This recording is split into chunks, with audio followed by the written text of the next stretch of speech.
Assalamualaikum warahmatullahi wabarakatuh. Pada kesempatan kali ini kita akan bersama-sama membahas tentang perumusan masalah penelitian. Yang pertama yaitu ada rumusan masalah.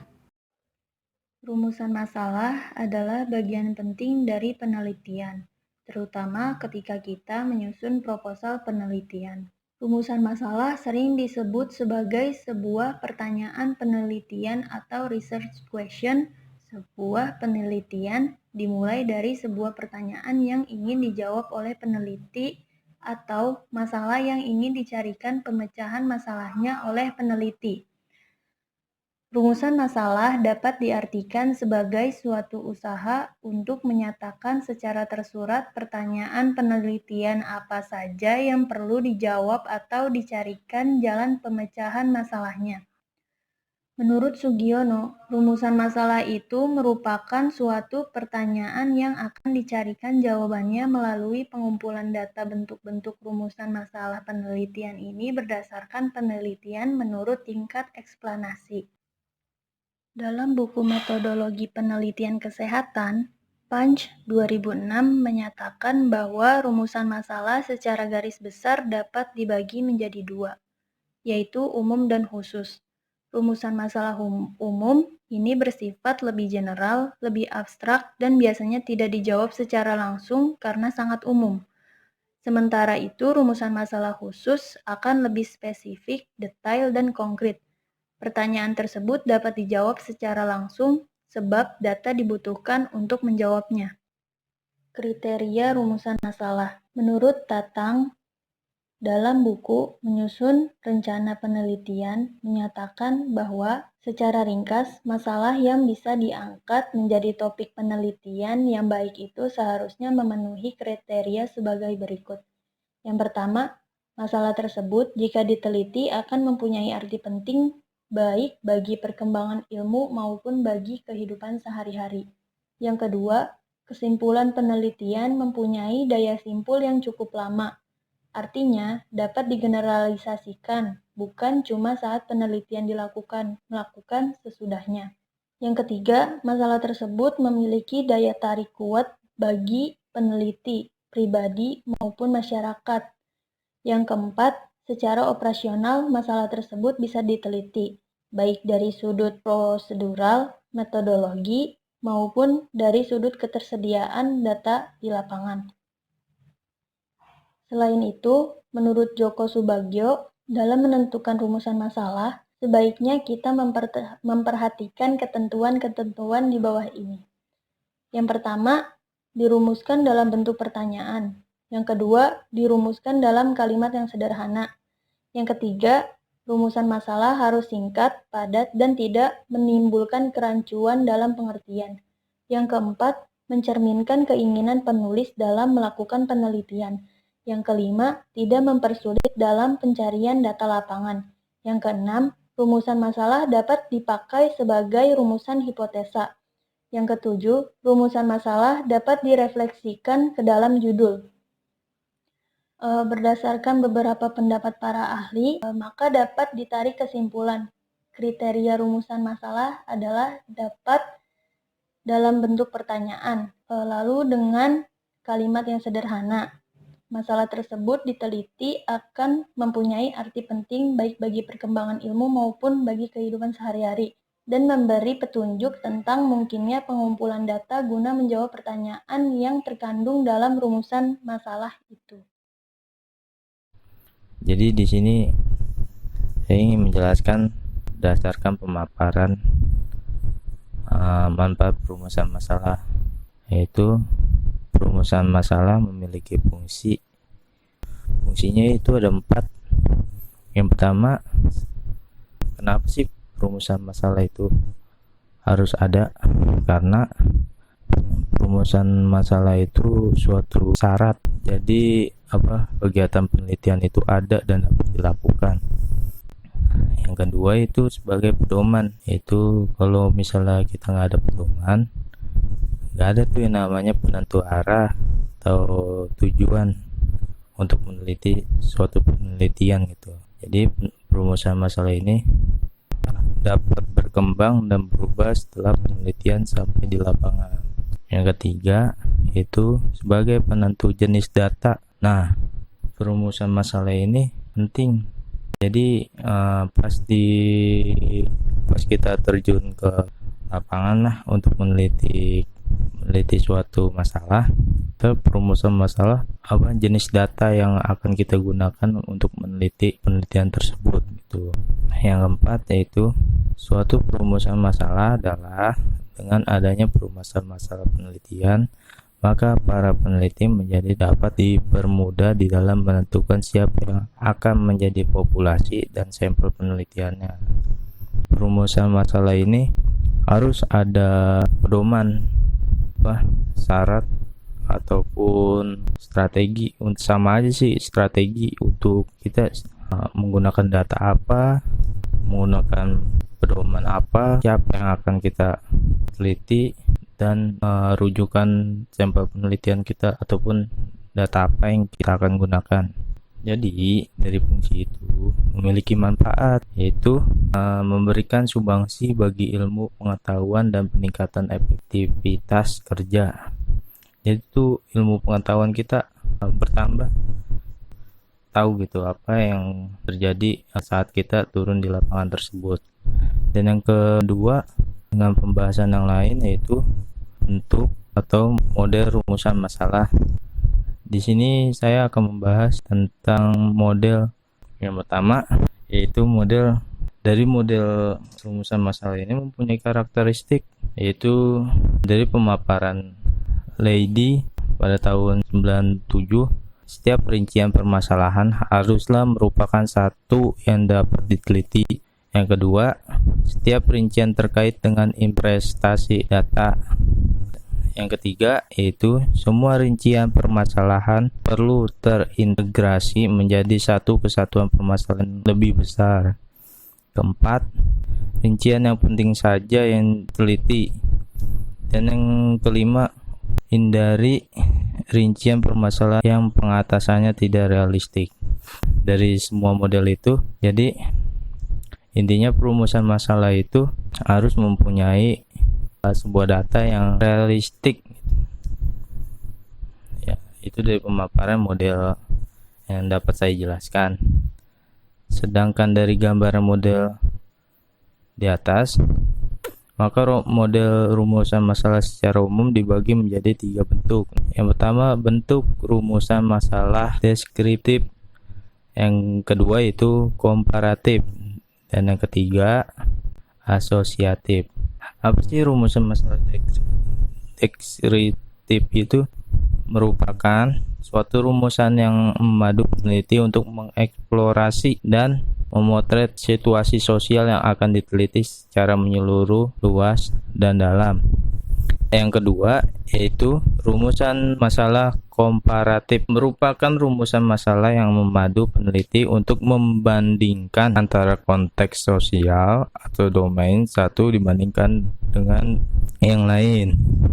Yang ketiga yaitu rumusan masalah asosiatif, yaitu merupakan hubungan rumusan masalah yang memandu peneliti untuk mengonstruksi hubungan antara situasi sosial atau domain satu dengan domain yang lain. Itu rumusan masalah asosiatif dibagi menjadi 3, yaitu hubungan simetris, kausal, dan resiprokal atau interaktif. Apa sih hubungan kausal itu apa? Yaitu adalah yang bersifat sebab akibat. Dan yang kedua itu apa sih? Hubungan resiprokal atau interaktif apa? Yaitu adalah hubungan yang saling mempengaruhi. Dan yang terakhir itu simetris. Simetris itu hubungan yang mempengaruhi semuanya. Dan yang selanjutnya saya sedikit membahas tentang langkah-langkah rumusan masalah. Yaitu rumusan masalah adalah pokok dari suatu kegiatan penelitian. Langkahnya disebut perumusan masalah. Di dalam langkah ini peneliti mengajukan pertanyaan terhadap dirinya tentang hal-hal yang akan dicari jawabannya melalui kegiatan penelitian. Setelah peneliti memberikan batasan permasalahan, maka menjadi jelas apa yang dipermasalahkan. Inilah menjadi poin-poin fokus perhatiannya. Ada 3 langkah. Yang pertama itu pilih salah satu masalah. Dalam pemilihan ini itu mempunyai pilihan yang terkadang sama-sama menarik dan menantang untuk diteliti. Jadi suatu masalah ini kita harus dari diri sendiri gitu buat langkah-langkah ini. Jadi yang pertama berkaitan dengan diri kita sendiri, buat kita rujuk menarik apa enggak untuk kita jadikan pokok rumusan permasalahan kita, ataupun masalah ini sangat menantang untuk diri kita untuk meneliti rumusan tersebut. Yang kedua, melakukan kajian awal. Melakukan kajian awal sangatlah perlu karena bertujuan untuk memastikan 7 hal, yaitu masalah tersebut belum pernah diteliti orang lain. Yang kedua, memastikan apa yang akan diteliti. Yang ketiga, mengetahui di mana dan kepada siapa informasi dapat diperoleh, mengetahui cara memperoleh data, dan mengetahui metode yang tepat untuk menganalisis data, mengetahui cara pengambilan simpulan, dan mengetahui manfaat hasil penelitian. Pada tahap ini, sebaiknya menentukan 2 atau 3 masalah yang paling menarik dan mungkin untuk diteliti menurut pemikiran kawan-kawan. Lalu, ajukan pada pembimbing kita untuk diperiksa agar memberikan saran berdasarkan berbagai pertimbangan. Jadi kajian awal itu sangat penting kawan-kawan jadinya. Yang ketiga yaitu merumuskan masalah menjadi judul penelitian. Nah, kita udah ajukan pada guru pembimbing kita dan ternyata masih belum pas, ya kita kaji ulang, itu kita satukan menjadi sebuah judul. Dari judul itu kita perolehlah penelitian tersebut gitu. Dan penyusun dan sedikit membahas satu lagi, bagaimana sih cara menyusun rumusan masalah. Itu ada 6. Yang pertama, mengidentifikasi subjek area luas yang menarik.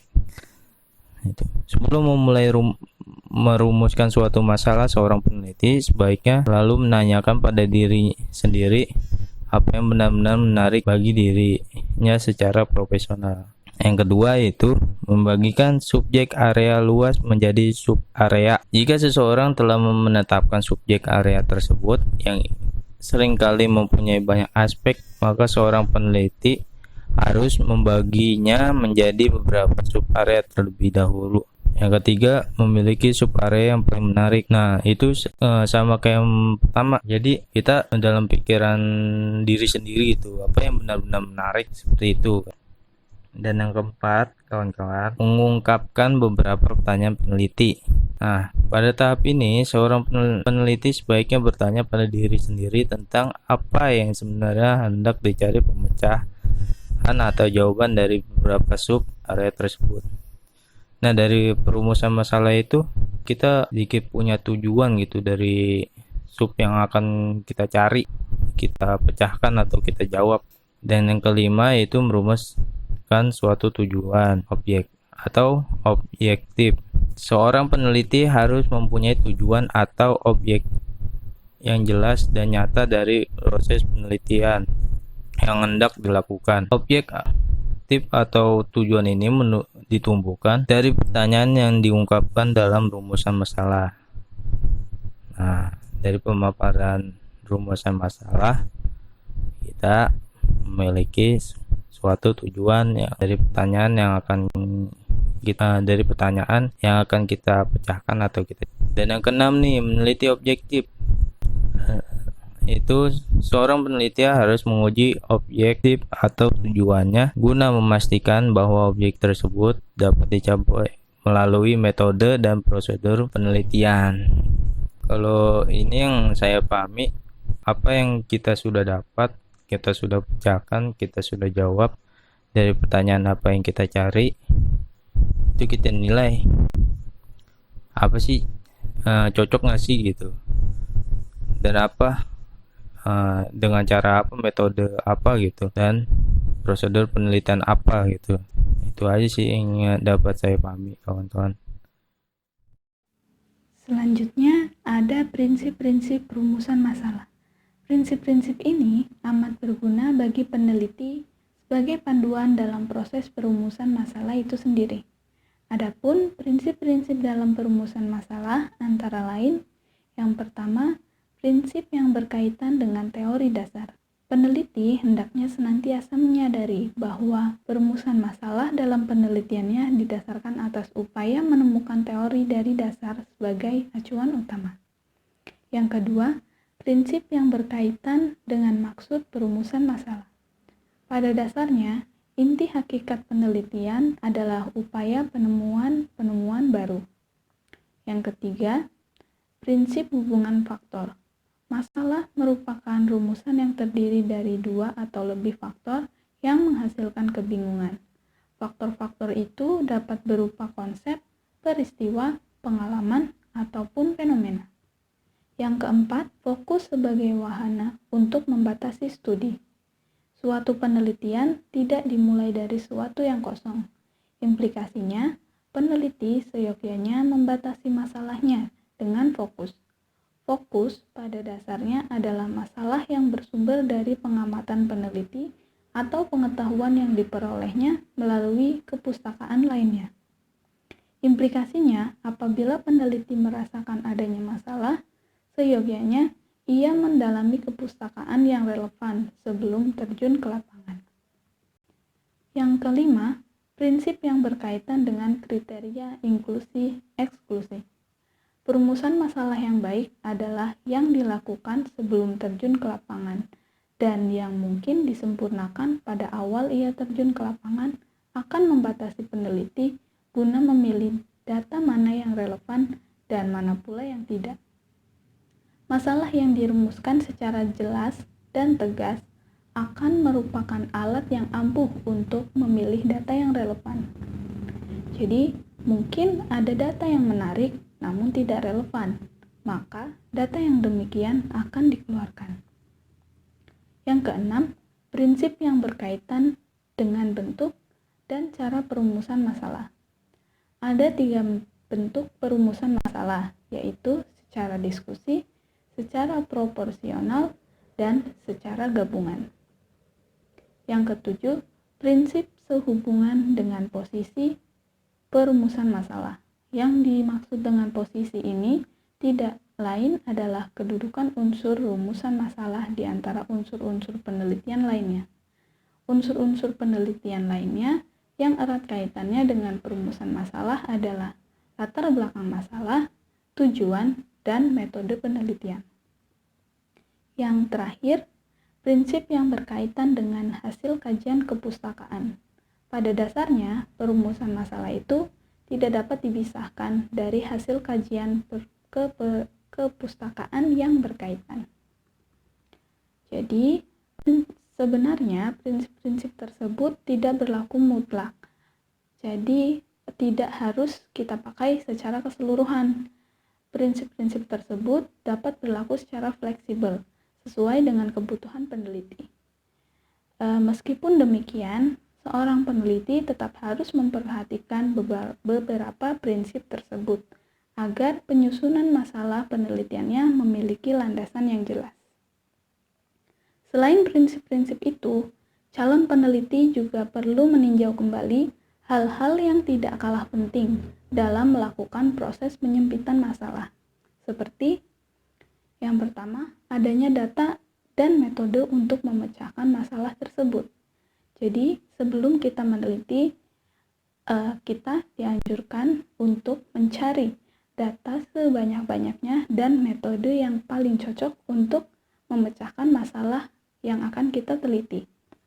Yang kedua, batasan-batasan masalah yang jelas. Dengan adanya batasan masalah yang jelas, maka kita sebagai peneliti akan lebih fokus meneliti apa yang akan kita ketahui di lapangan. Yang ketiga, adanya alat atau instrumen untuk memecahkannya. Nah, alat atau instrumen ini juga sangat penting bagi penelitian. Alat tersebut atau instrumen ini dapat berupa kuesioner yang dapat membantu dan menambah data yang kita perlukan. Yang keempat, adanya biaya yang diperlukan. Tidak jarang penelitian perlu memiliki biaya yang banyak. Oleh karena itu, biaya juga perlu kita perhatikan untuk menjalani penelitian tersebut. Yang kelima, tidak bertentangan dengan hukum. Dan yang keenam, sesuai dengan kualitas peneliti. Artinya, tingkat kesulitan masalah disesuaikan dengan tingkat kemampuan peneliti. Baik, itu saja yang dapat kami sampaikan. Kurang dan lebihnya kami mohon maaf. Dan terima kasih atas perhatiannya. Semoga apa yang kami sampaikan dapat bermanfaat bagi kita semua. Wassalamualaikum warahmatullahi wabarakatuh.